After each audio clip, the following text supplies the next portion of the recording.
Welcome to Av Continues podcast, episode 218, a weekly podcast post up every Monday in which we talk about video games and related topics. Goes up on addicontinues.com as an MP3, or it goes up before that on youtube.com/avcontinues as a video. And for those of you that are new to the show, we talk about video games and related topics. I am your host, Stafa, and I have different guest hosts sometimes. Most of the time, it's this guy over here named Kevin. Hello. How you doing, Kevin? Yeah, pretty good. How about you? All right.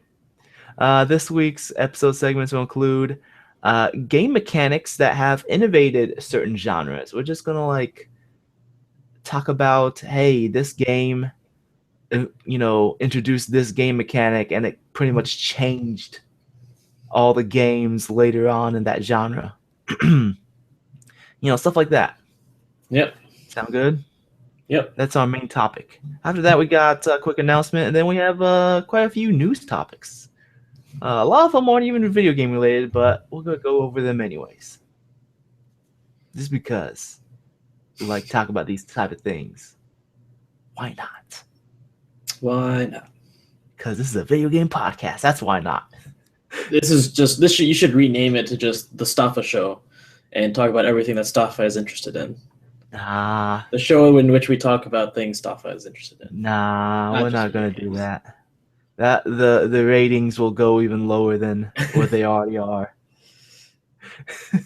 So anyways, a quick disclaimer that all opinions expressed on the show are of our own and not of our employers or the past, present, or future. Especially the future. Future's so bright. Mm-hmm. So anyways, let's go into our main topic, which is about game mechanics that have innovated certain genres. There have been games that would introduce a specific game mechanic, and then all other games after that, in that specific genre would pretty much use that same game mechanic. Yeah. Because they'd be like, yeah, that's pretty good. We should do that. Kind of like how in Super Mario Brothers, they introduced the concept of not being able to move left, and then no other game did that. Yeah. Actually, quite the opposite. That is the opposite of what we're talking about here. So, anyways, would you like to start, Kevin, or would you like me to go first? I mean, you're the guest. I'll let you. Sure, I can go first. All right. First game on my list is Halo. Halo 1 on Xbox. This game introduced first-person shooter camera controls that I think innovated shooters for consoles. Before that game, if you think about other games like GoldenEye and Perfect Dark, those games on the N64 where they had just one analog stick, and pushing forward on the analog stick, up or down would be your player movement, but left or right would be camera movement. So there was no way to strafe or have a separate control for the cameras. And so, I mean, a lot of people were used to that when that was the status quo for playing first-person shooters on a console. But then when the Xbox introduced having, it wasn't just the Xbox and the PlayStation, they had two analog sticks, and they took advantage of that and fixed how first-person shooters are controlled with Halo. Yeah, I didn't really think of that as a Halo thing that did that. I thought of it more of hey, control gamepads finally have two analog sticks.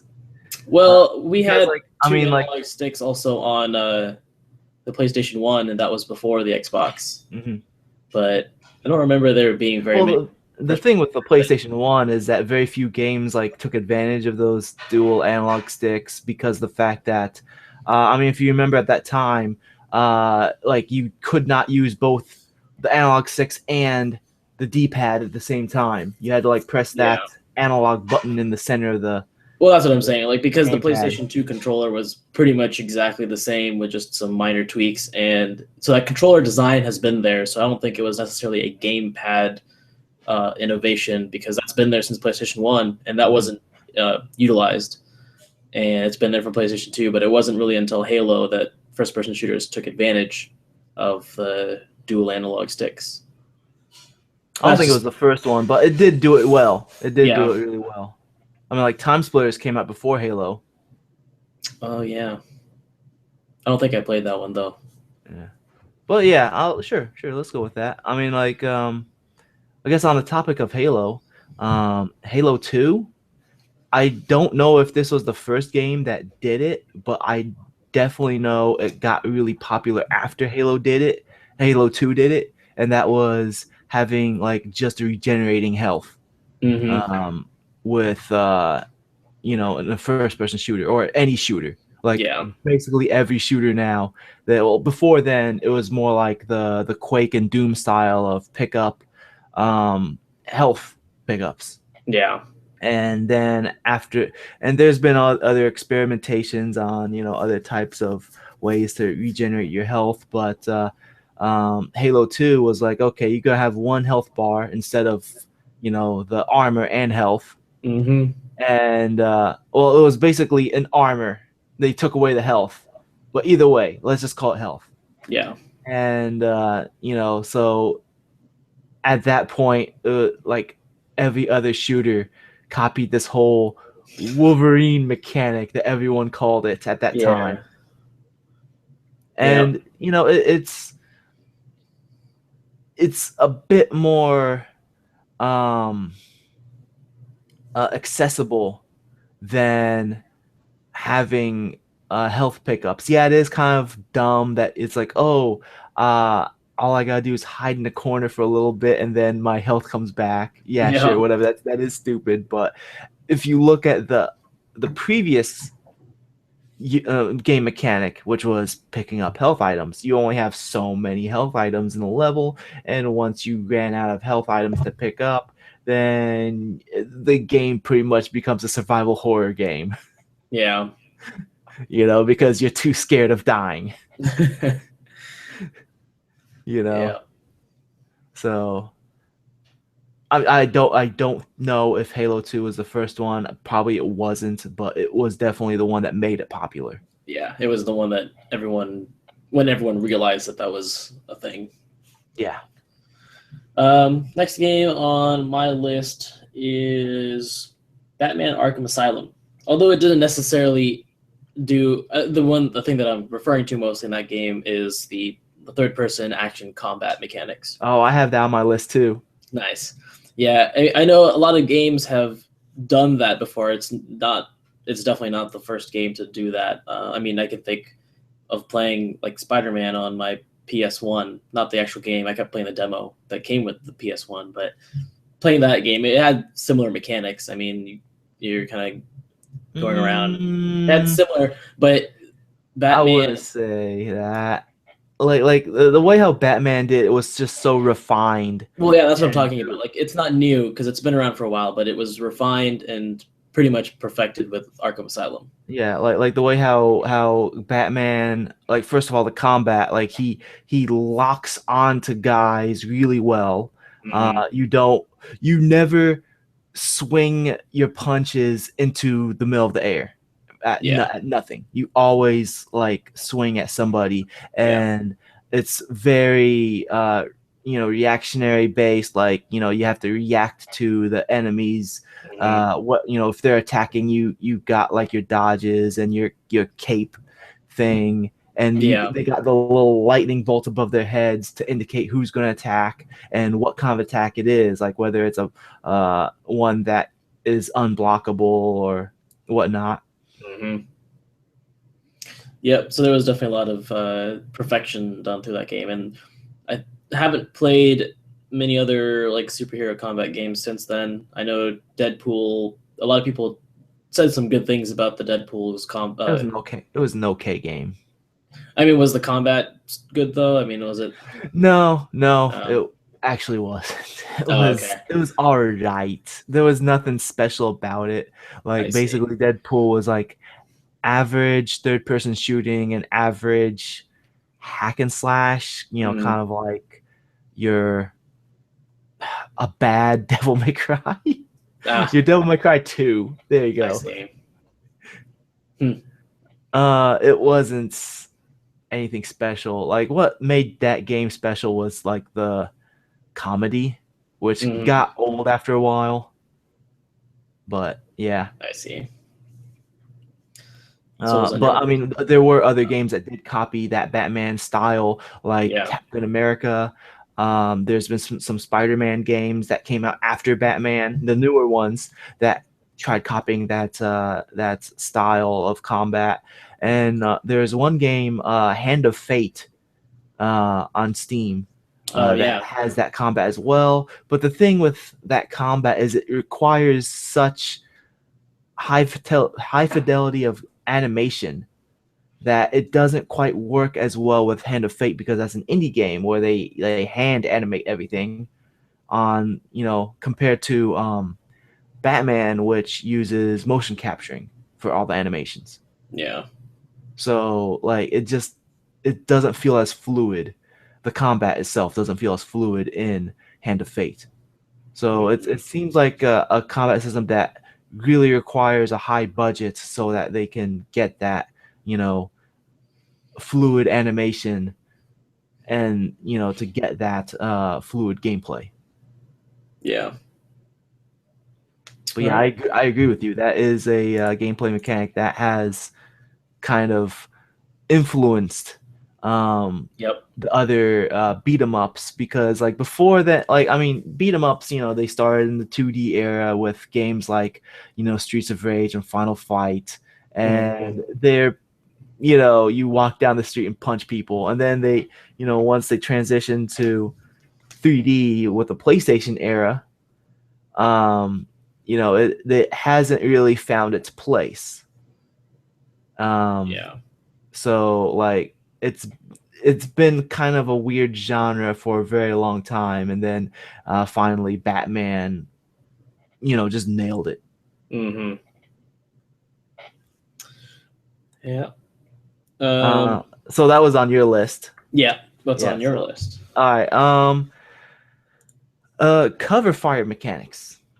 So it was the first game that people point at that had cover fire mechanics is a game called Kill Switch on the PS2 by Namco, but no one played Kill Switch, and it was kind of weird and clunky the way how it did it. It didn't do it very fluidly, and like I guess the I didn't play Kill Switch, but I guess the way how they explained it in that game is that your gun has a camera on it, so that you're able to reach out over the cover and shoot with it. That was like the explanation. But the game that really fired it off was Gears of War. Yep. Absolutely. Yeah, I like have that I on my mean, list as well. I know a ton of people be like, "Oh, Gears of War didn't invent this. It was in Kill Switch." It's like, yeah, but like Kill Switch was not a game changer. Like nobody like reminisces over Kill Switch about it being a great game or anything. So Yeah.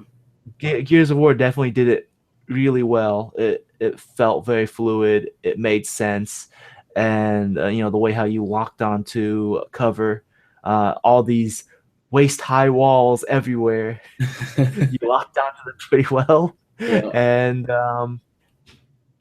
yeah, I mean, like not only do third person shooters, uh, you know, mimic this gameplay mechanic, but also first person shooters have been implementing it as well. Yep. So I mean, not just like I mean, in various different ways. I mean, you got games like Rainbow Six Vegas and Deus Ex, Human Revolution, which like literally go into third person when you do this. Yeah. Or you have games like I know Killzone. I think the Call of Duty. No, I don't know, but I know Killzone. Killzone definitely does it where you can lock onto cover and then like you can like peek out and shoot. So yeah, Yep. that's on my list. How about you? Next one that I have is open world city games. I think the biggest one that everyone knows of is Grand Theft Auto, specifically the third one, Grand Theft Yeah, Auto that's on 3. my list. Yeah. So I mean, before GTA 3, like with 1 and 2, it was a uh, top down game. So like you had everything from an above view, and you can still walk around and steal cars and shoot people, and it's pretty much the same GTA stuff, but it was a completely different viewpoint. Yeah. A modern, like a recent game that kind of went back to that was Retro City Rampage. They kind of, and You there's know, other like games. have you tried playing Grand Theft Auto 1 and 2 after playing, the newer ones? Not after playing the newer ones. Did you play them before? I played a little bit of the second one. I never owned it, but like I played it at a friend's house. So I never played those games until after I played the 3 was the first one I played. I Mm-hmm. played 2 and I was like, no, Yeah, this is a big it's no. very different. It's weird. Like there's like I'm pretty sure before 3 came out, those games were probably fun to play, Yeah. but like you cannot play 3 and then go back to 2 because like basically I completed 3 and I was like, you know what? I thought the story was pretty cool. Like they had some cool characters and stuff like that. Yeah. I wanna expand on the Grand Theft Auto world and play the previous ones because they have like the same gangs and stuff like that. So I played 2 and I was like, nope, cannot, will not, shall not. Yeah. But yeah, so I mean, there's uh, a lot of games have taken influence from that, and obvious ones like Saints Row, Crackdown, Mafia 1 and 2 kind of did, but they didn't do. Mafia was great. I still love those games, but they didn't really have other things to do besides the main story. But they still gave you this open world to drive around for the most part. The first one, not so much, but definitely the second one. I'm really hoping that Mafia 3, which was kind of teased a while back, will take more from GTA style open world games. Um, but yeah, it's been an influence for a lot of other series. There were a ton of Grand Theft Auto clones in the Yeah, like the PlayStation 2 and Xbox era. yeah, Like just random crappy games that were trying to, capitalize on that. True yeah, crime. yeah, yeah. But yeah, GTA 3 really introduced that whole like uh third person open world city chaos type of games. Yeah. Man, you remember how like limitless those games felt at that time? Yeah. And then you look at them now, you're like, there's nothing to do. I don't know. I mean, GTA 5 is easily my favorite Grand Theft Auto game of all time. It like I still haven't played that one yet. it's really good. There's a lot to do in that game. I actually really liked GTA 4. I didn't dislike it. I know a lot of people didn't like it as much. It wasn't the most popular one. I liked it a lot. The driving mechanics were not great, obviously, but the rest of the game was good. But yeah, GTA 5. There's a lot to do in that game. Uh, Mhm. there's because now also you've got three separate characters, so it's not like you feel like you're doing the same things with the same people. You kind of get a little bit of variety because they each have their own personalities and they have their own like special side quests as well. So there's some interesting things that they've added in that one that makes it feel like there's a lot of variety and not so boring after a while even. Because for me back like when I played San Andreas or GTA 3 or um, like even like the PSP Liberty City Stories, those all felt like they were fun for a couple hours, and then I just didn't really want to play them and get like that much. Like I would play them in short bursts, but never to accomplish anything. It was just to wreak havoc around the world, kind of like what I do with Just Cause. But with GTA 4, I really felt invested in the story, and then that's when things I didn't really feel like it was nothing, like there was nothing to do after a while, because I actually wanted to keep playing it, and that was even more improved in GTA 5. Mm-hmm. Moving on. Yep. Um, Zelda Ocarina of Time. It Hmm. introduced the Z targeting system. Yeah. Yeah, and that basically you use the Z button, which was the trigger button, to lock onto your enemies, and that was basically Nintendo's way of solving the issue of how do you focus the camera on an enemy in a 3D world so that the player is able to attack that enemy. Uh, and it worked pretty well. I mean, nowadays you don't see like that many games that have like a hard lock on button anymore, because usually games will probably have like a soft lock on, like Batman. But you still see games with a hard lock on. I mean, like DMC Devil May Cry still had a hard lock on and soft lock on. So, just for the people who, aren't satisfied with that soft lock on, they can still use a hard lock on button. Yeah. So, yeah. All right. I have one more game on my list. I'm sure I can think of others if we need to come up with more. But this one is Elder Scrolls 2 Daggerfall. They really made open world RPGs uh, a thing. I mean, there were a lot of open world RPGs before them as well.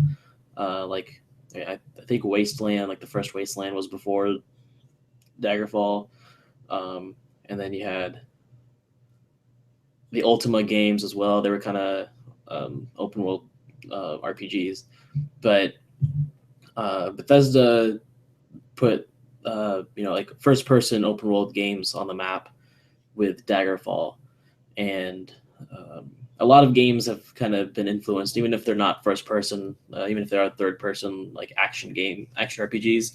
There, uh, there's a lot that Daggerfall introduced. Like having just these completely open worlds and spaces to explore without really being limited, other than what the engine can limit you to. And back then, you could still walk into every building.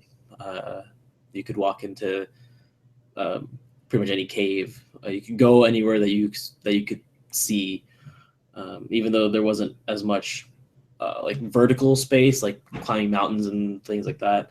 They they really put that idea of being able to explore everything. Wasn't that game also a 2D game like Doom? Um, it was kind of like Doom, where the environment itself was 3D, but some things were 2D, Like like I mean, like sprites. Everything was yeah, sprites. like tables and chairs and things like that were sprites, but it was all in a 3D world. Yeah. Like So the buildings themselves like were Doom. 3D. Um, but yeah, Wolfenstein. yeah, it was very much like Wolfenstein and Doom. I like how Oh, you more so like you I Wolfenstein. like how you repeated my mispronunciation of Wolfenstein. Oh my gosh, Wolfenstein. Yeah, same thing. But yeah, it's. I think they, and then ever since Elder Scrolls, we've got a lot of other games that are a lot of other RPGs that are open world that really put an emphasis on not just following a main quest and being limited to that in a very linear fashion.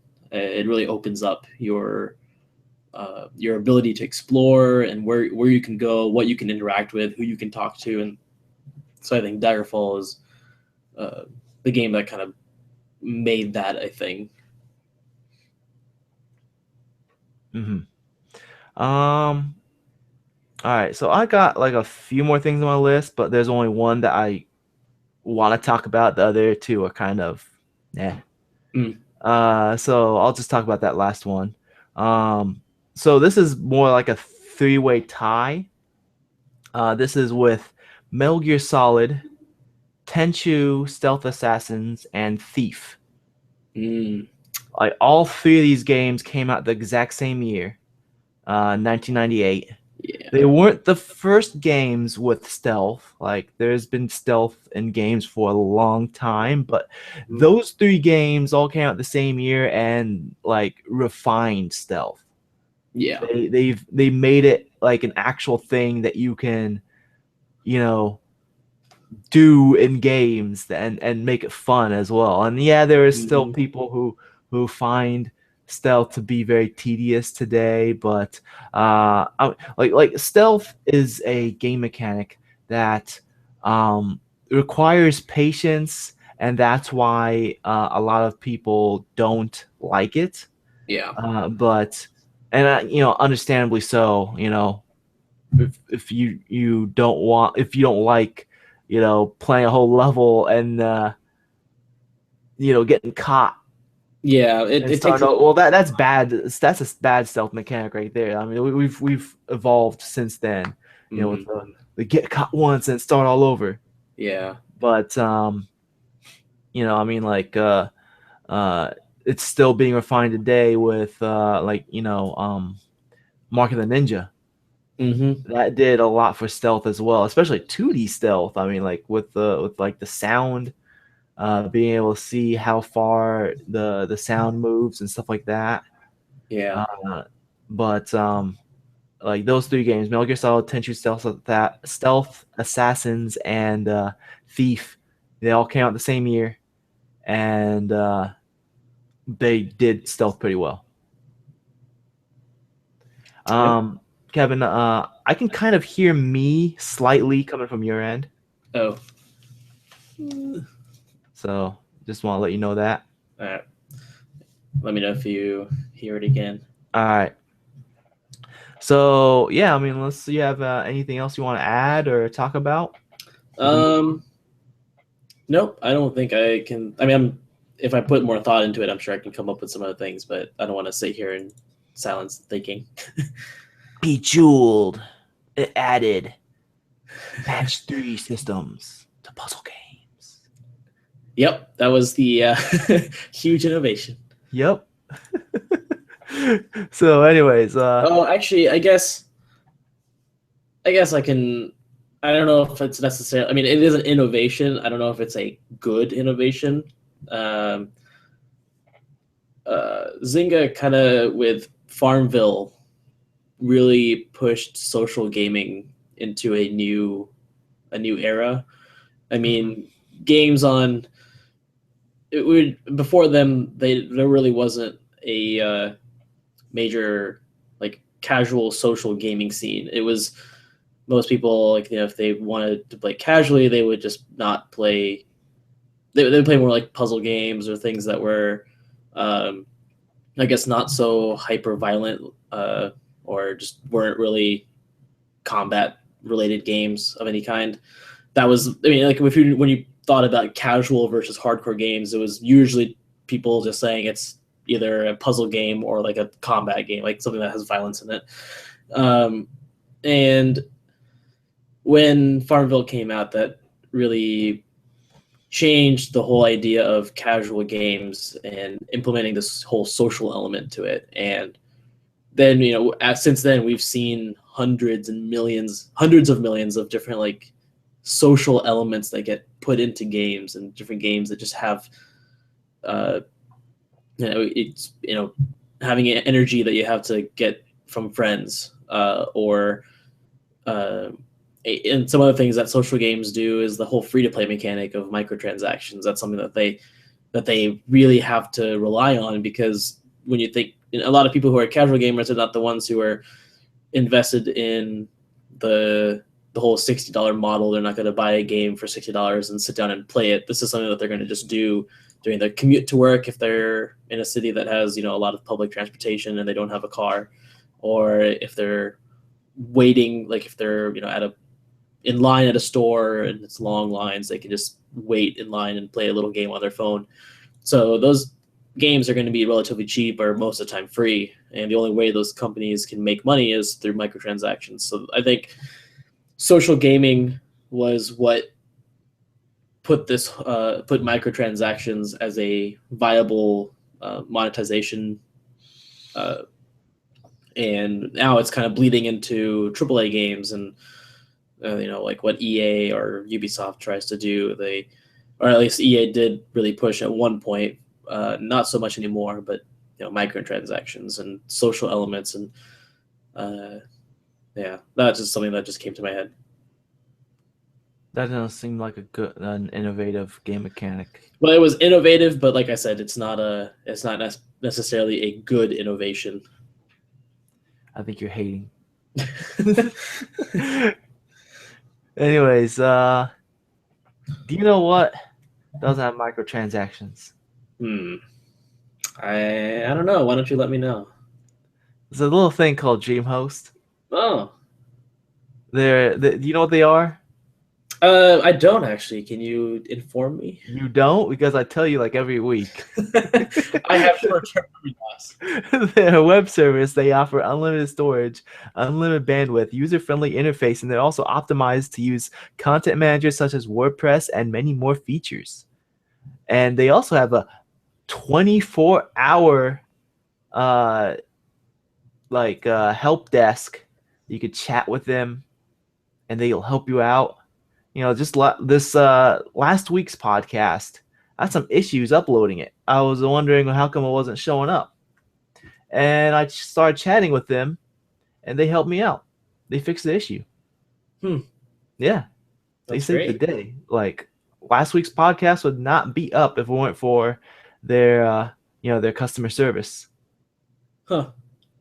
Because basically they switched my server to a different server, and I didn't put down the server name for the new server when I was logging into FTP. I see. So because of that, like, I didn't realize. They did send me an email earlier saying that they switched servers, and I didn't really think too much of it. Yeah. But they figured out the problem and were like, hey, use this for your login for the FTP, and then bam, help me out. But anyways, all that I mentioned just for $8.95 a month, but it gets better. It gets better. Ooh, it does? Yes. If you use the promo code out of continues, that's one word, no spaces, it'll waive away the setup fee and get you free domain registration. Huh. Yeah. That's so you can have your .com or your .org or your .net. No one uses .net anymore. It's quite a few people actually do. Like 3 people on the internet use .net. Just 3. When the internet first started, like, becoming a thing, I thought .net sounded a lot cooler. Mm-hmm. I was like, that makes it. It's internet. .net. Exactly. Yeah. What the heck is a .com? I don't know what a commerce is. Come on now. .computer. But since everyone uses .com, it's like, okay, all right, I'll continue .net. No. Anyways, let's move on. Announcements. So next week or this week will be the return of the Out of Capes podcast. I will be recording with Eric. We're going to be doing a review on The Flash. It's coming back after the mid-season break. This is a guy who runs really fast. End of story. I don't know why they call him Flash. I'm just kidding. I know why they call him Flash. I was trying to come up with some bad joke there, but I decided not to go through with it. That was the joke. So other than that, we can use some iTunes reviews. Please leave a review on iTunes if you have iTunes, and if you're able to leave a review. It's one of the single most helpful things you could do for the show. But if you cannot leave a review on iTunes for whatever reason, then you can, and you want to still help out the show, you can help us out by sharing the podcast on social media networks such as Twitter, Facebook, Reddit, any of that. That would really help us out. Share it with a friend. Tell a friend about this podcast. And if you don't like this podcast, tell an enemy. You know, tell somebody.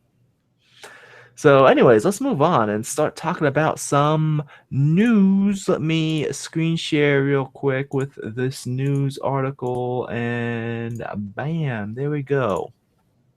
So, this first news article, basically, let me get this Twitter thing up. There we go. So, this guy Yeah, I remember seeing this. tried um, signing up for Epic Games Launcher, not because he's a developer, but because he's a fan of Epic and he wants to sign up for the beta for Paragon. You know, he's and his name is Muhammad Khan, and it it did not allow him to log in because he's on some because that name is on some sort of a government list. Was it list of specially designated nationals maintained by the U.S. government? Hmm. Yeah, and people around the world tried using that same name to see it's if they get the same warning in their region, and they got the same warning. So Tim Sweeney himself, who is one of the founders of Epic Games, he is the big man who designs the engines. He himself uh, replied to that tweet and apologized, and said we're going to fix this ASAP. Uh, you know, so I think the most interesting thing out of this is that it shows that the U.S. government, like, it just shows the connection that the U.S. government has with some of these larger companies as far as like their whole, you know, what like terrorist watch lists and whatever. Hmm. But like that name is just so generic, you know, Yeah, Muhammad isn't Khan. like also like Muhammad is the most popular name in the world, Yes, and Khan is pretty popular as well for a yeah, last name. So it's, yeah, I mean, like in American terms, that would be like, John Smith or yeah, Joe or something. Joe Allen. Yeah, You know, is just such a generic name. It's like I'm very certain that, I mean, if it's just ridiculous. I mean, it's just like putting a Joe Allen on a terrorist watch list. You're gonna find like you're gonna find hundreds of guys that fit, yeah, thousands maybe, that fit that exact same name. yeah. But yeah, so I guess they resolved the issue, but it's just pretty wild that this even happened. And it looks like my Hmm. browser might have froze. Uh-oh. So we're gonna keep talking about this until it unfreezes, so I can move on to the next uh, article. Do you have anything you want to add? Uh, I think it's just really crazy that there's There we go. this much. I mean, he was saying that it's due to like the U.S. What was it? The trade, like the in his tweet. What was it exactly? Um, For Tim Sweeney's tweet. yeah, Tim Sweeney's tweet. There was something in there about like U.S. trade or something about like regional things. So I mean, I don't know if this because I know a lot of games also just get blocked or censored in particular ways just because of their region. So I don't know if that has anything to do with registering an account, um, but yeah, I am unable to reload that page for whatever okay, reason. So yeah, unless you're able to reload it yourself, I cannot load it. I don't, So, yeah, oh, there we go. All right, we'll look at his Twitter again. Yeah, sorry, this isn't U.S. trade intended. We're restrictions. looking to fix ASAP because over broad filter related to U.S. trade restrictions. Yeah, so I don't know how the trade restrictions play into making an account on some service, but I guess that kind of makes sense because you're not really trading a commodity, you're trading a service, you're providing a service to another country. So I don't know if that's, I don't see how that, I still don't see how that is, like, should be an issue. Like, why is that an issue in the first place? So basically, Tim Sweetie says that like it's a database that they host, and it updates whenever the Treasury Department circulates a new list of foreign commerce restrictions to them. Hmm, okay. So since they're able to host a list, they were able to Yeah. fix it.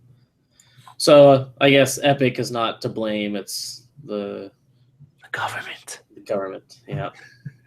the government.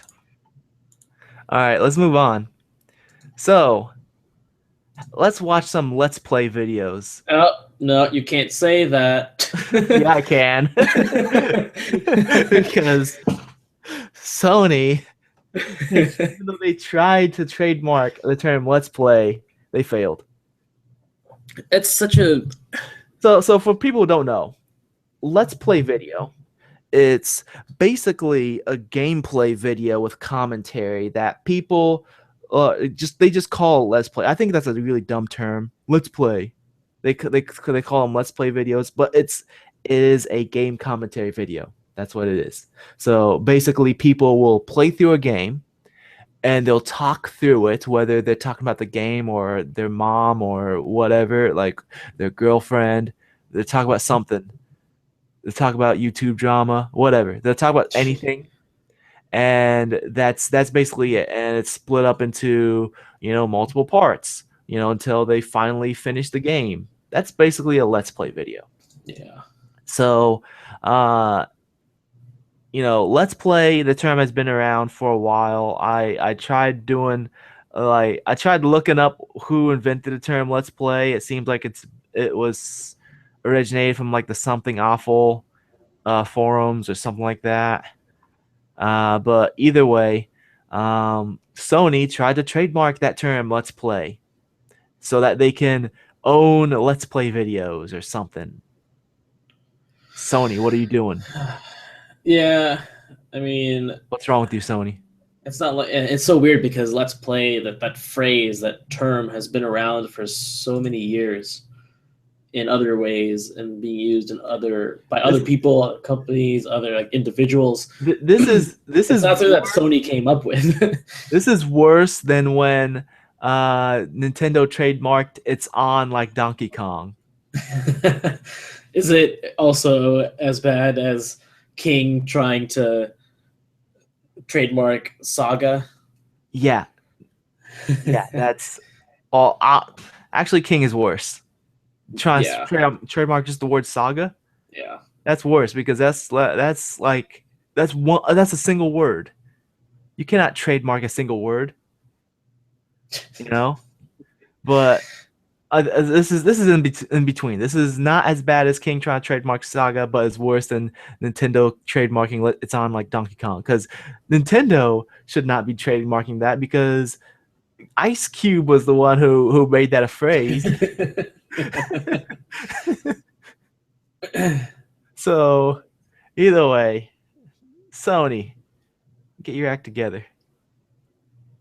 Should we move on? Yep. All right, let's boot up your Origin launcher and sign up for EA's Origin Access subscription. Yeah. So actually, I don't think this is a completely horrible thing, personally. Because that's Uh, Bill Nye. Is that why? no, actually, I didn't even see that video. I didn't even know that Bill Nye was in there, was involved with There's this. 5 Bill Nyes. Yeah, I didn't even know that. Know about that, but I don't think this is a completely horrible thing because the price is reasonable. It's not as It's far as four ninety subscriptions. nine US dollars a month. Yep. and it's not like you're paying. I mean, a lot of people, millions of people actually pay $15 a month to just play one game. Like in the case of many MMOs, and with EA access, All Access or Origin Access, you are paying $5 and you get access to pretty much the majority. Eventually, I mean, not at the moment. Right now, it's just a handful of games, and by handful, I mean like Let's look at these 15 games real quick. So we got Battlefield 3, Battlefield 4, Battlefield Hardline, Dragon Age Origins, Dragon Age 2, Dragon Age Inquisition, Sim City, The Sims 3, not notably Sims 3, not Sims 4. So FIFA 15, is that the newest one, or is FIFA 16 out? I think FIFA 16 should I be would out. assume 16 is out because they Yeah, usually come out with the year yeah. like Uh, before the number. Plants vs Zombies, Garden Warfare, Need for Speed Rivals, Dead Space 1, 2, and 3, and This War of Mine, which is the only game on this list that's not an EA game. Yeah. So that seems like a pretty decent list. I mean, you have all the Dragon Ages, you have all the Dead Spaces, you have you have quite a bit of games that you can play for 1 month for $5. You basically have the all past three Battlefield games, Yeah. and I mean, actually, not all past three because they didn't include Battlefront, but Hey, that's a Star Wars game. it's Battlefield. uh, they've. I mean, like the list is pretty impressive, and they are adding more games to it as time goes on. I mean, it might not be the most brand new games, but I mean, if you look at Battlefield Hardline, Dragon Age Inquisition, both of those games came out last year, and they're, I mean, it's not like they're making you play Battlefield 2 and Bad Company 2, and that's it. Like they're giving you relatively new games. Like I still occasionally play Battlefield 4. I And imagine that some of these games will probably get removed from the list over time.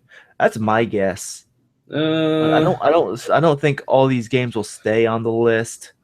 I don't Um, see why not. I mean, if the games are getting older, I don't see why they would take them off the list. I like think I I don't know like if this War of Mine would stay on the list. Oh, yeah, okay. So like the non-EA games, I wonder if they have like a timed contract, like, hey, we'll put your game on Origin Access for 3 months. Because like if you look at like PlayStation Plus or games for gold, Hmm. games with gold, whatever. Like those are a month by month basis, you know, But yeah, and but the thing is, you still technically get to keep them if you keep your but like account active. I mean, with this, like if it seems like the list will keep growing, and if I join, like let's say in July, I'll have a larger list than what the list is right now. Yeah, and but I mean, like I was saying, with PlayStation Plus or games with gold, you'd still get to keep those games forever, essentially, as long as your account is active still. Um, and it is a little bit more expensive than PlayStation Plus or Games with Gold because that's $50 a year, and at $5 a month, you're going to be paying $60. But it's, I mean, for $10 more, you're still getting relatively new games, and I don't think this is a horrible plan. I mean, at least they're not doing like $10 a month or something ridiculous like that, where over the long term, $12 a month, humble bundle. yeah. But actually, how much is Humble Bundle's monthly thing? Isn't that also $5? No, it's 12. It is 12. Oh, okay, yeah. So you see, like that's expensive, and Humble Bundle doesn't necessarily have. AAA games. They're Yeah, mainly it's mostly indie games that are really small. That like one or two AAA games, if that. yeah, and it's if they do AAA games, it's not every month. It's usually Yeah. like there's a lot of time in between. Excuse me. But yeah, so like Humble Bundle, I have not signed up for that because that is too expensive. I thought it was like $5 or $10. I don't remember. I thought it was 10, but But yeah, it's yeah. I don't think Origin Access is a completely horrible idea. I support it. I think it's pretty cool. I just hope that they You're getting paid by EA nope. to say that? Because if you uh, are, I want in on that too. no. I want Is in that on the right answer? that. But I would like to see more non EA games on there because I know that there are some non EA games on Origin, like this War of Mine. But Left 4 Dead. no, Half-Life 3 Origin Access exclusive. Let's move on. Yep.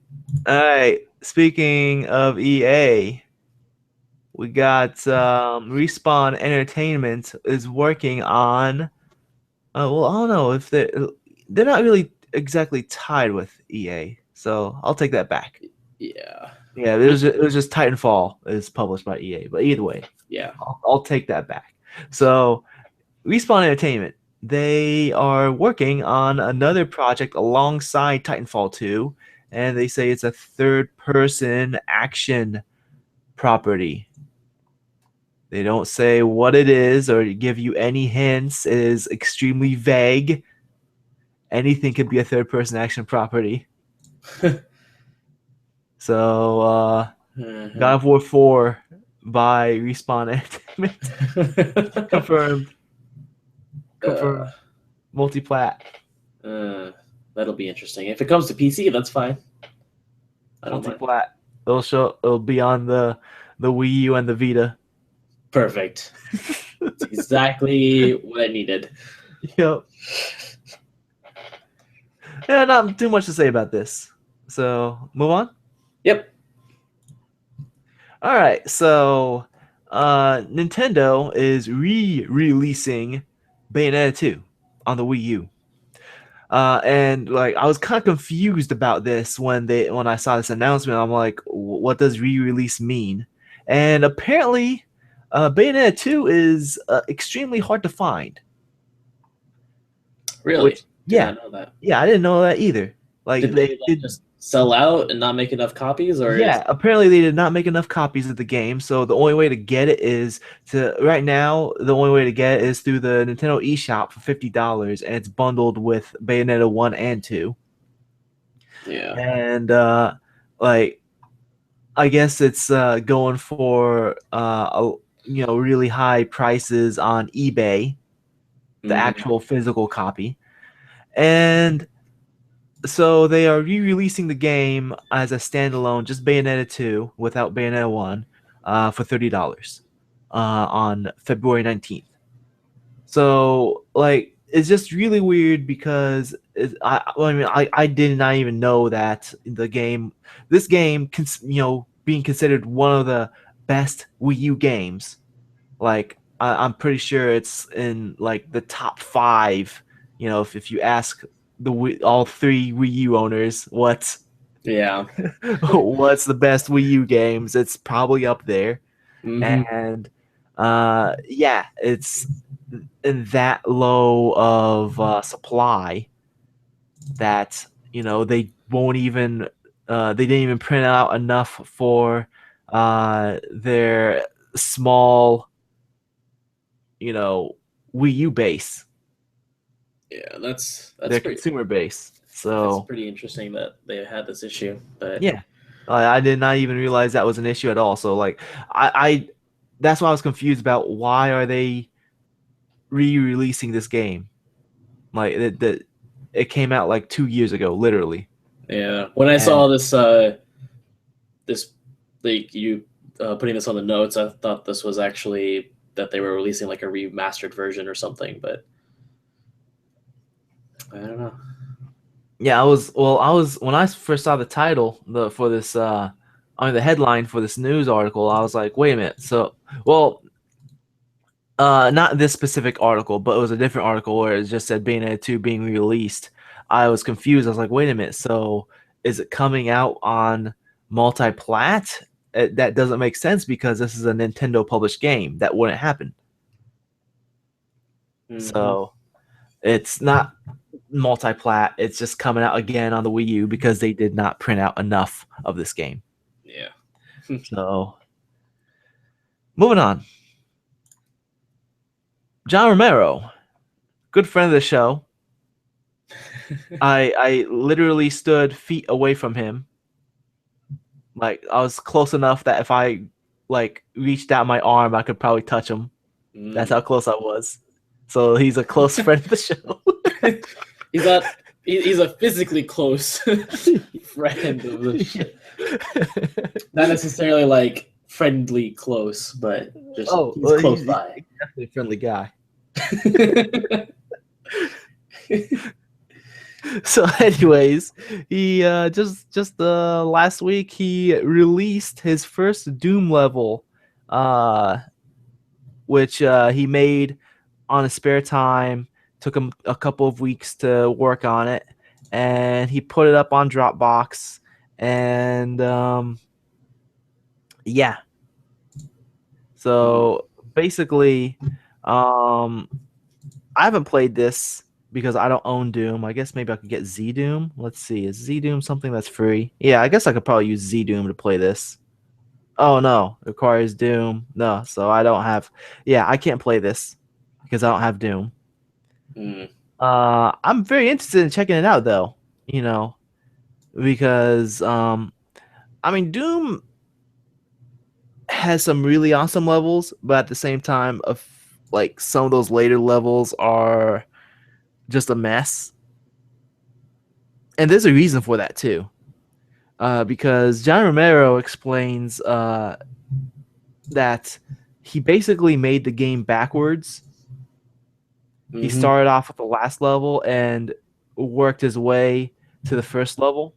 And that's why he said the first level is the best level, because he by the time he made that first level, he was like, he had a lot of experience working on those levels. Yeah, I guess that's a really good way of doing it then, because like you can draw people in right from the start. Yeah, and it starts off really strong, and at that point, if it starts off really strong, you don't necessarily tend to realize that it's getting, I guess, quote unquote, worse, even though it's not necessarily that bad, but it's like degrading in quality as time goes because you've already got a really strong opinion from it at the beginning. Yeah, so like he used all of his knowledge on how to guide the player through, and all that stuff. So I mean, the first level is definitely an iconic level, and I would like to check out this this new level he made. This is his version of episode 1, mission 8. So do you have Doom? I think I do. I have I have Doom 3, the BFG edition, which came with the original Doom with it. So, but I don't have like Doom standalone on Steam. I did at one point own it. Like I used to own Wolfenstein 3D also on like floppy disk. I don't know where those are though. Those were maybe this might work with my copy of Chex Quest. I have that. In fact, actually, I need to figure out, like, do you need standalone Doom to be able to play this, or is this something you can download separately? I didn't look into that. It says you need your own copy of Doom in order to use Z Doom. I wonder if this will work with. Like, I don't know if it would work with the BFG Doom 3 because because that's built into the game. It's not. Yeah, you have to launch Doom 3. Yeah. To launch regular Doom, so I don't think it would work with that. Yeah, unfortunately. I'll just watch a video of someone playing it then. All right, let's move on. Speaking of old games, Half-Life. So Valve has approved of this fan-made Half-Life game that uses official assets. So they call this game Prospect. It is on pre-order on Steam right now for $10. And basically, like, you can watch the trailer. It has like a voiceover of one of those alien dudes, the good guy aliens, the ones with like the one eyeball. Yeah, the something Gaunts I don't know what they're called. They're the ones that say the free man. of Vortigaunt, I think. Why can't I think of the name? I don't know.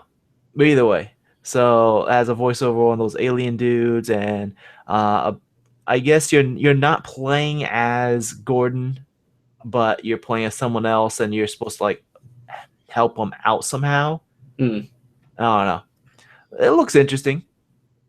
Yep. You Yeah, know, they are the Vortigaunt.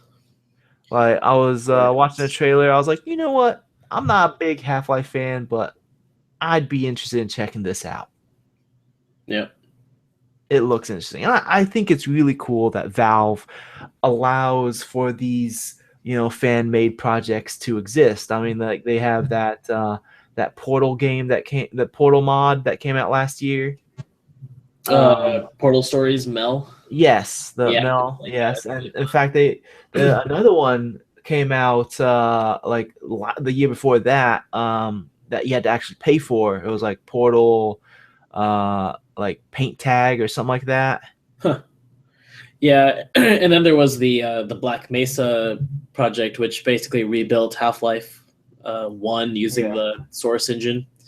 I mean, that's one thing for it to like rebuild a game with a new engine, but this like these are like spin-offs, Yeah, like fan-made spin-offs, like basically fan fiction. yeah.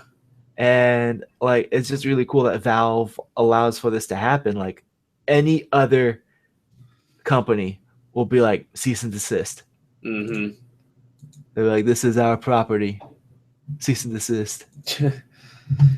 Yeah, Valve has some. They excel in certain areas, but they still fall behind in others, like their customer service for Steam. Still not the best. I mean, they've been improving now that you can do things like return games, but trying to get in contact with them is still a pain. All right, let's move on. Unless you have uh, Gabe Newell's email. Everyone has his email. I don't. It's Gabe N at valvesoftware.com. Mm. Pretty sure that's it. I'm sure I could find it anywhere on the internet. I've emailed him a few times and he's never replied. Oh, really?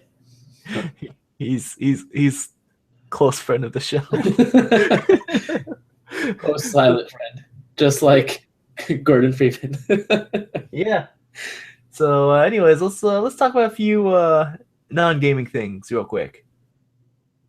So, if you don't mind. I don't mind. All right. So, Agent Carter, close friend of the show.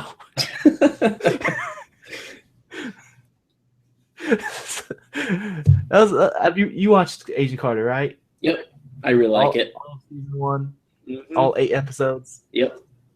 Yeah, so season 2 is starting soon, and this article talks about how it's gonna tie in with Doctor Strange, the movie. Ah, very nice. Yeah, I think that's pretty cool. Like, I mean, with their TV shows, they've been linking with the movies a lot. Yeah. Um, they didn't really do too much of a link with uh, what's it called? Agents of Shield season 2. Like it was like basically like 2 episodes in which they just reference. Yeah. They're like, "Hey, Age of Ultron starting," and then, "Hey, Age of Ultron has ended." Like that was basically it. But other than that, like they've been doing a pretty good job, connecting everything. My only beef with the way how they've been connecting this stuff though is that it so far it's been making the TV shows feel more like side stories than like actual like integral parts of the overall stories. If that makes any Yeah. sense. Yeah. I think if they referenced the shows in the movies, I think that would be really awesome for people that are watching the movie and be like, "Oh man, I watched the show," and they mentioned that guy Mac with his shotgun axe hybrid. I don't think you're there yet. No, I'm not. Anyways, that's not a spoiler Yeah. because he does not make a shotgun axe hybrid. Mm. He just says he wants to make one. Oh. So yeah, I think it's pretty cool. I'm pretty excited. Yeah, any thoughts you want to share before we move on? Nope, not really. Uh, Oh, Other one more than thing I'm with also Marvel. excited. We have Civil War 2 in the comics. Nice. Yeah, this is comic news, not TV or movie. So they're gonna be working on Civil War 2. Basically, the premise of this is that someone from the future comes, some character comes with from the future with information um, that's very detailed on like specific crimes and stuff like that. And basically, it's gonna be like Minority Report, where they know like exactly which crimes are going to happen when. Mm-hmm. And so you have like a conflict between Iron Man, who believes that people are innocent until they do the crime, and Captain Marvel, Carol Danvers, who thinks that they should stop the people before they do the crime. Interesting. Yeah, I think this is. I my initial thoughts was like Civil War Two. They're already making they're already rehashing that storyline that happened like what, like 10 years ago or so. Mm-hmm. It's a bit too soon to start rehashing a storyline, but I mean, this I think this might be an interesting storyline though, because um, basically it sounds like, I mean, the premise sounds like it's going to be a bit more split as far as like the moral ambiguity. Um, like in the first Civil War, Tony Stark was clearly the douchebag. Yeah. Like he acted like a jerk, and he was clearly the one on the wrong side. And this one, it seems like they're uh, making it more, morally ambiguous. Mm-hmm. It's like, which one should you side with?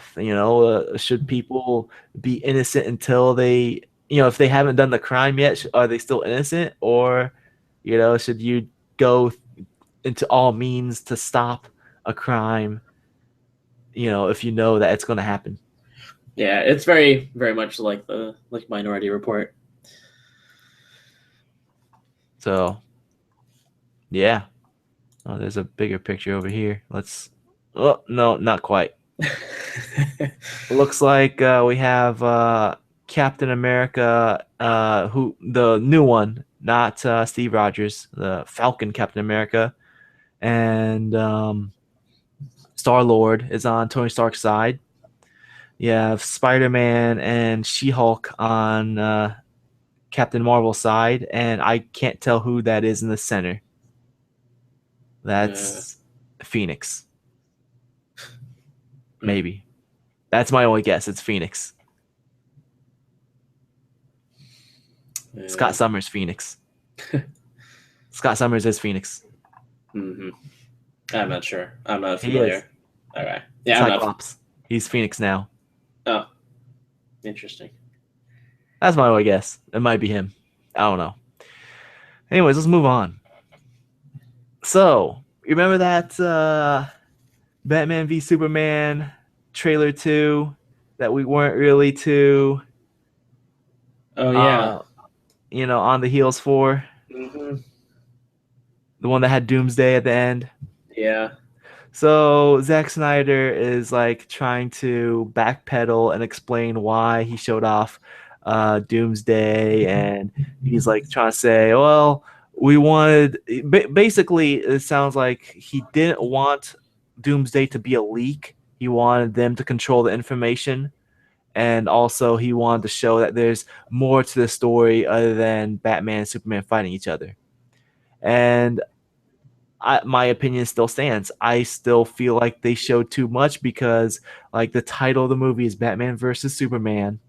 So to see that they're going to team up at the end shows that the entire conflict is unconsequential. Hmm. I mean, does that make sense? Like Nah. why even have them fight each other if like at the end they're gonna like just make up and be buddies and work together. Yeah. Hmm. You have anything you want to add? No, not really. No opinions on this? Do you No. agree, disagree with my opinion? Yeah, I agree with your opinion. I Okay. have nothing else to add. All right. The final thing I got on here. So, CW. They're owned by CBS and Time Warner, and they're thinking of pulling their CW shows, which includes Arrow and The Flash, from Netflix because they want to start their own um, online streaming service In for $2 to $4 a month. the article, doesn't it mention something about going to HBO Go or HBO Now? Yeah. Yeah. Well, Uh, here's my thing. As long as they keep the episodes coming the day after on their website, I'm fine with that because that's how I've been watching them. yeah, that's how I've been watching them too. But I feel like this is a huge mistake because a lot of people got into those shows through Netflix. Yeah. Like, And I don't know if maybe there's some contractual obligation that if they're on Netflix, so they can't be on HBO Now or HBO Go. But it would be nice if they could be on both. That way they're, monetizing both sides, and people who don't have Netflix, who do have HBO, can hey, still get from there. hey, But I don't know if there's like something hey, that says if you're on Netflix and you can't be on HBO Now. just Netflix and chill. Just chill, man. Netflix and chill.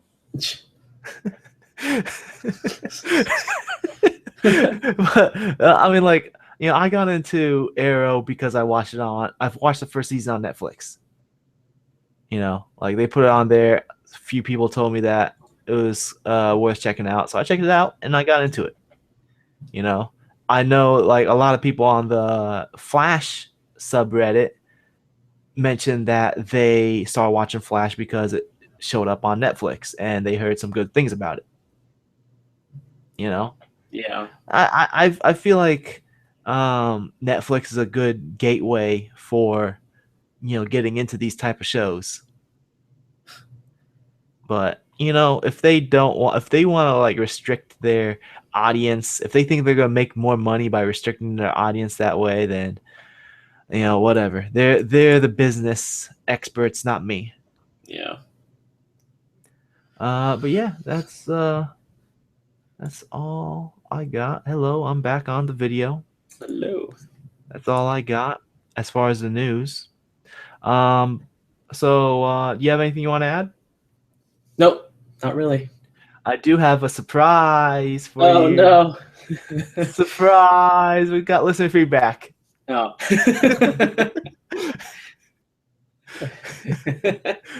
Listener feedback this week. What did you think was gonna happen? Another game. Oh man! For those who listen to the MP3 version of this podcast, there was a game last week that I cut out because it went really bad. It went really Yeah. poorly. Yeah, that was not my It's on finest the moment. video version. This is not my finest moment. It's still on the video version, but I cut it out. Like if you want to hear a lot of ums and uhs for a good hour or so, go ahead and watch the video version. But I cut it out for your benefit. I removed it from last week's MP3. So, anyways, Tim, good old Tim.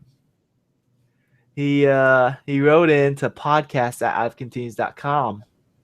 Let me go through his long email.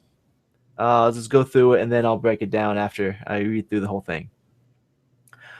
Final Fantasy's not quite turn-based system is called the Active Time Battle and has been in the series since 4. The two states are active, where the game time continues when you're selecting an item, target, etc., and wait. Where it doesn't, active slash wait was in the uh, Active slash wait was in the series through Final Fantasy IX and has been brought back a few times. Barrett never says mofo or anything like it. Sid also swears a lot less than you think. What plot holes do you think there are? I can probably explain them. Don't say Phoenix down. It doesn't cure death. Final Fantasy VI didn't have job classes either, and everyone could cast all spells, use any summon, sorry, let me say that again. Final Fantasy VI didn't have job classes either, and everyone can cast all spells and use any summon. Prior to 7, two games had no class system at all. Final Fantasy 2 had fixed classes, and Final Fantasy 2 had job systems. And the latter of those two, your party wound up being good at everything as well. Fallout 3 is not a reboot. The term episodic is a bad one, I think. An episodic show, book, etc., is one where the chapters are largely self contained and have plots that wrap themselves up without much of an interconnecting plot between them.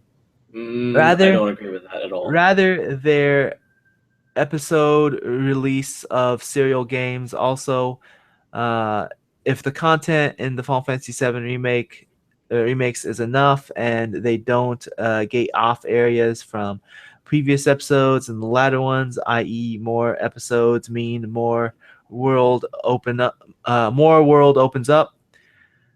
I don't mind the plot being gated between episodes, and I think it can work out just fine. Regards, Tim. P.S. Smash is a fighter. So let's break this down. Start from the beginning. Uh, Active time battle. Thanks for explaining that. Barrett, I can't remember what all he says, but I'm pretty sure he had a few like black exploitation uh, lines or something. Uh, and I'm very certain that Sid had one line where it was completely all censored out to indicate that he just said a whole sentence of swearing. But if it's just one sentence throughout the whole game, then it's not like it's happening Well, every time. like But I don't know. when he's introduced to the game, like he is yelling at I think his wife, and he's cussing at her, and yeah, he's not a very pleasant person. The plot holes, I really cannot remember all the plot holes, but I'm because it's been like forever since I put any serious thought into that game. I mean, I played that game in not like 97 or something, I think. So it's been a while. I can't really um point out all the plot holes, but I do remember there was quite a few. Um Final Fantasy 6, even though it didn't have like classes, but Also, each character in Final Fantasy 6 was unique. yeah. Like Edgar had his tools. I think it was Edgar. Locke had his own thing as well, like stealing or something. Cyan had like this combo system. Um, what's his name? The dude that looks like Guile, Edgar's brother, had like fighting game moves. Like they all had like something really unique. Like Mhm. they all felt like different characters. Also, I don't think he's referring to Final Fantasy 2 when he says two games had no class system, two had fixed classes, and two had job. I think Well, he's saying two out of those seven oh, of games prior to 7. oh, okay. Well, Two of those games had no Yeah, class systems. 2 of those games had I'm fixed a classes, and 2 of them had job systems. you gotta Now use the that's word TWO. yeah. Well, because the only reason that I'm assuming that is because whenever he refers to the actual game itself, he puts Uh, FF9 or FF6 or FF okay. something on there. So, uh, but I'm a confused man. I'm like, yeah, because then he also does use 2 later on. oh, Uh, okay, there we go.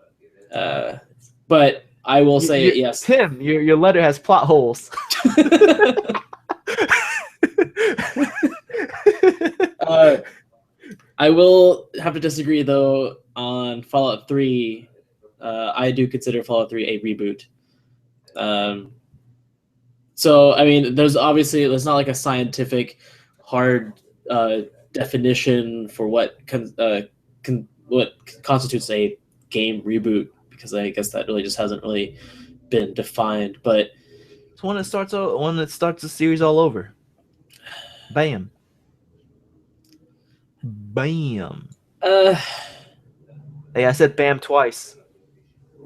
I even said the yes, second one slowly. yeah, technically it would be that it starts it over, but I think there's also like it's completely changing the style, and then there's the fact that it was considered to be dead in the water for a while, because Fallout 2, like there was going to be a Fallout 3 by Interplay. They had one in development, and it was supposed to be another isometric, turn-based uh, type of game, RPG, but that got canceled, and then it was pretty much done for a very long time, and it was considered to be done. Like there was just nothing that was going to happen with it, because it was the people who were working on it, just they started working on uh you know other games. The company kind of shut down. It was not a Fallout 3, just kind of it brought it back.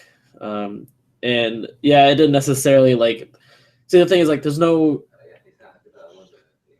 it's kind of hard to say starting over, because with a game like um Tomb Raider, that one, yeah, it's starting over with Lara's story, and that works because it's a defined character. Lara is an existing character.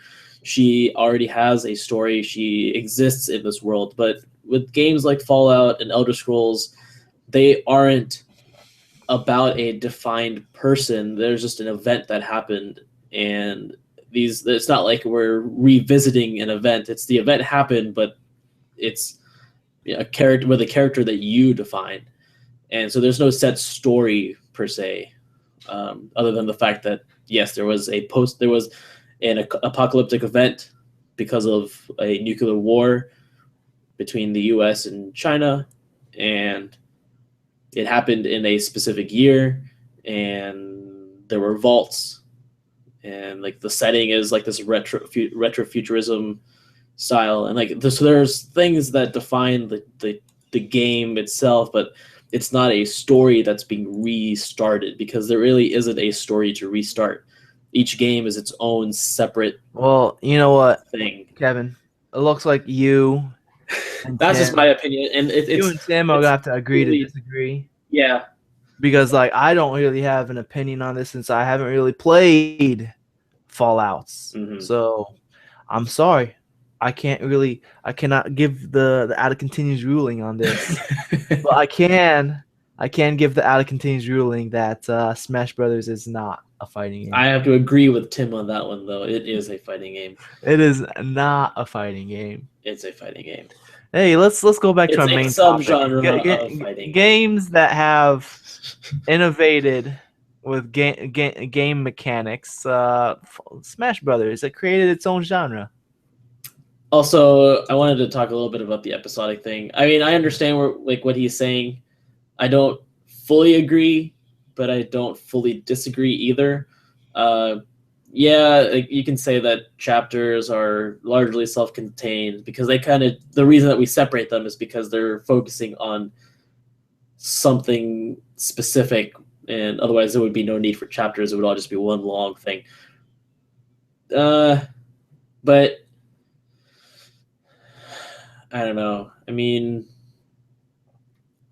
I don't think episodic is a bad term to explain. Maybe I'm misreading this or misunderstanding it, but like I don't think episodic is a bad way to describe Final Fantasy VII.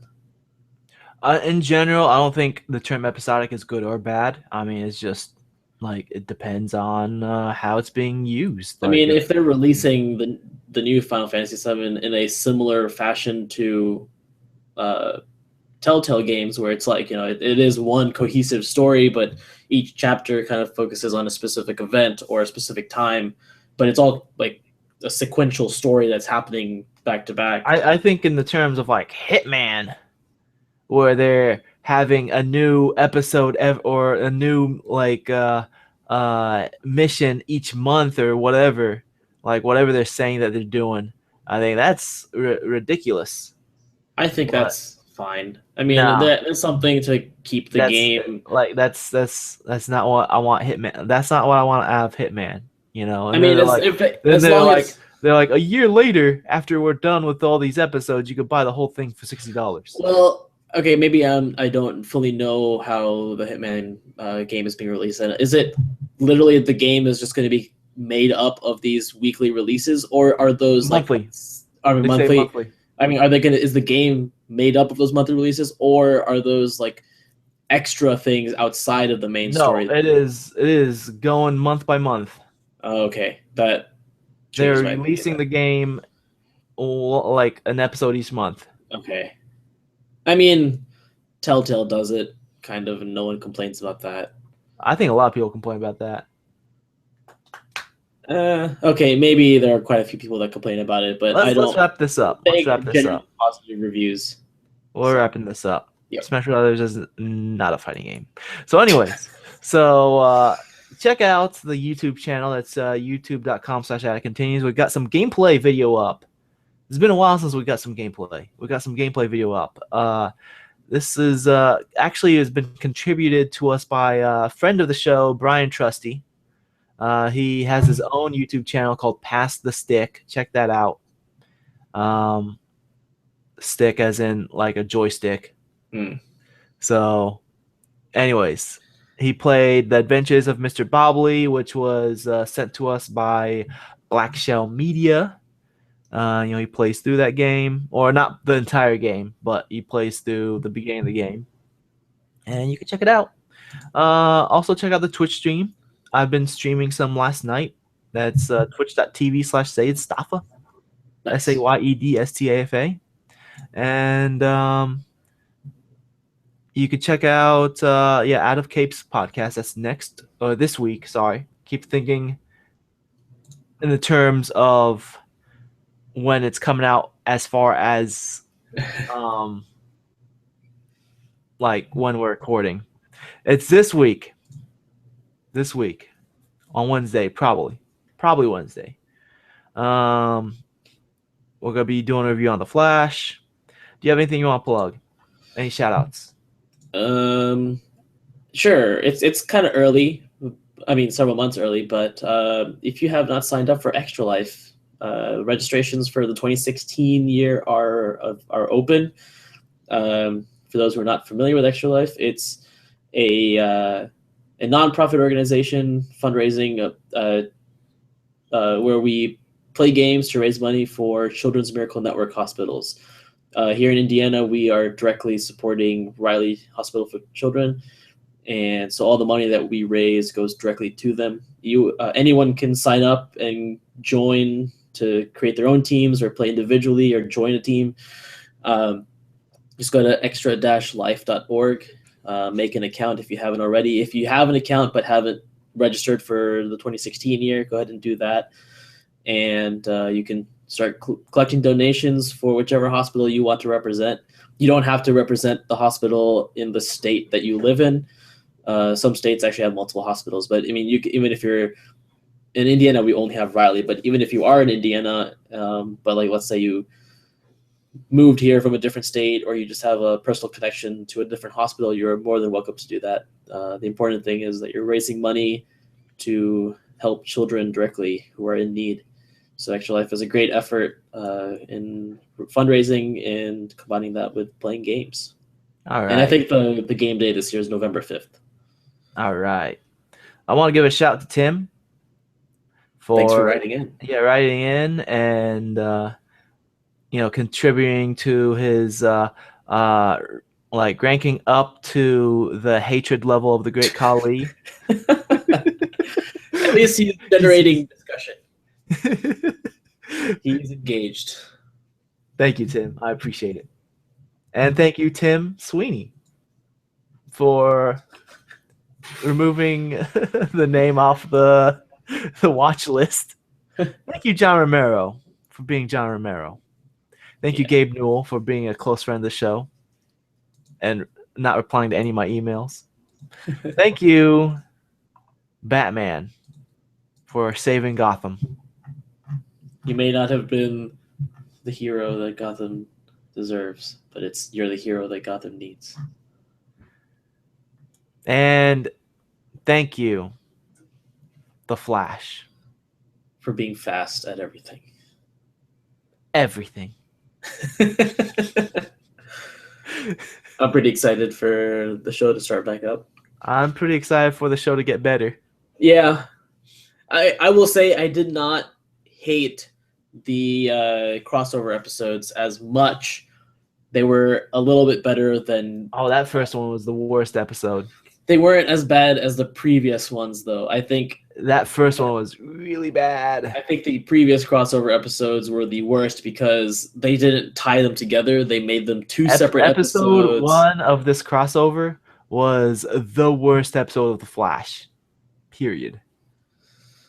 I didn't hate it that much.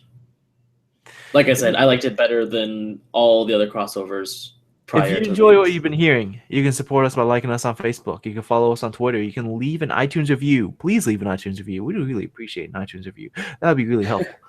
You can contact us by email. That's podcast@AfContinues.com. You can subscribe to the YouTube channel. That's youtube.com/AfContinues. All those things I just said, you can find them on www.afcontinues.com. If you look at it on the web browser, it's on the right side. If you look at it on mobile devices, it's on the bottom. Just scroll down. All those links. You can give me a tweet. I am on Twitter. My Twitter handle is @SayedStafa. That's @SayedStafa. And this gentleman speaking with me has a Twitter as well. It is @KSTrehan. KSTREHAN. I'd like to thank my guest host for joining me today, Mr. Kevin. Thank you, Stafa. And with that said, I'm your host, Stafa. Thank you for joining us this week, and we'll see you next week. I hope I'll see you next week. Will you see me next week? Because I will see you. I don't know. That's a little unsettling.